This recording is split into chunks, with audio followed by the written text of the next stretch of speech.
On 21st June 2023, the Chief Minister of Meghalaya, Conrad K Sangma, had conducted a review meeting with deputy commissioners and departments to look into the damages caused by the after effects of incessant rains that have resulted in the loss of precious lives across the state.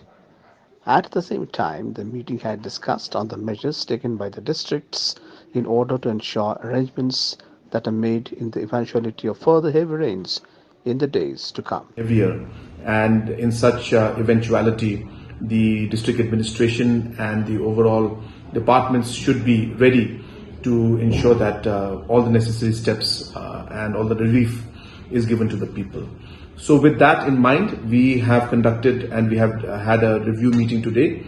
and it was a very positive meeting, and the necessary steps are being taken as we speak to ensure that administration and the officials and the departments are ready to ensure that all the support